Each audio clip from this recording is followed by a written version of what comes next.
Hello students, let's begin with another pattern. Here it is same as pattern 3, but instead of stars we are printing numbers. And you see that these numbers are increasing numbers. We start with 0, then the next number that is printed is 1, the next is 2, 3, 4, 5, 6, 7, 8, 9. So here in this program you have to consider the value that has to be printed, then you have to consider the value of row and how many values in each row have to be printed. So let's begin with this. In the first row, if you see, you have to start printing from column number 0 and you have to print as long as your row number becomes equal to the column number. So when we talk about row 0, here the row number is 0, the column number is 0 and we print just one value, that is 0, right? In the next iteration, when row number is 1, we start printing from column number 0. We print plus 1 to the value that was previously printed. So we printed 0. Now this time we are printing 1. And in this row we will print till the row number becomes equal to column number. So we'll print another value that will be 2. Coming to row number 2, we'll start printing from 3 and we'll print 3 in column number 0. Then we'll print 4 in column number 1. We'll print 5 in column number 2. Now row number 2 is equal to column number 2. So we go to the next row. In the next row, we start printing from 6 in the column number 0. Then we print 7 in column 1. We print 8 in column number 2 and we print 3 in column number 9. So this first, the problem should be clear to you what has to be done. And when this is clear, we can easily do the programming part. Let's see the program. So here we take a value count. Its initial value is 0.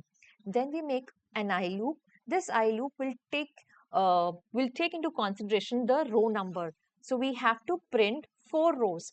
So here our range function goes till 4 because this range function is going to produce a sequence 0, 1, 2 and 3. Right? For each row we have a J loop. What is J loop doing here? J loop will be printing the in the columns, right? So in this loop will go from starting from 0 till I plus 1. So you know, what does range function do? It produces a sequence from 0 to 1 less than that value. So 1 less than the value of I.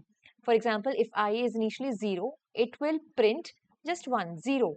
Why? Because I plus 1 is 1. So the range function will produce only one sequence, that is 0, right? In the next iteration, when I will be 1, so here we will have 1 plus 1, 2. So the sequence that will be generated is 0 and 1. So we'll have two values in the second iteration. When I will be 3, so we will have how many values? 3. Okay?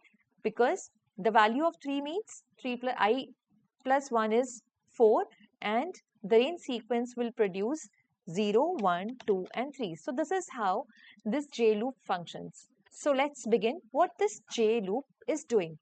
In this J loop, we are printing the value of count. Count is initially 0. So we are printing its value and then when this row is over, the first row is over, we go to the next iteration. So the first row where value of I is equal to 1, the sequence we had was we have to print only one value. We have printed one value. Now we'll go to the next iteration. But before going to the next iteration, we have a print statement with empty parenthesis to make sure that the next value is printed on the next line. So in the next iteration, your value of I becomes 1. So you are in the row 1 now. In the row 1, when you go to the J loop, so I is equal to 1, the range function will produce a sequence from range 2, that is 0 and 1. So your J loop this time will be executed 2 times. The value of count is now 1 because we had did count is equal to count plus 1 before coming out of the J loop, right? So now 1 is printed. Then in the second iteration, 2 is printed. When these two values are printed, we go to the next row, right? This is how we keep on continuing to print our values starting from 0 to 9. See, if you wanted to start printing from 1, then the initial value should have been changed. If you have to print from 1, so just put count is equal to 1 and the printing will start from 1, right? You can even print A, B, C, D, E, F, G like that. So in that case, what you can do is you can take a character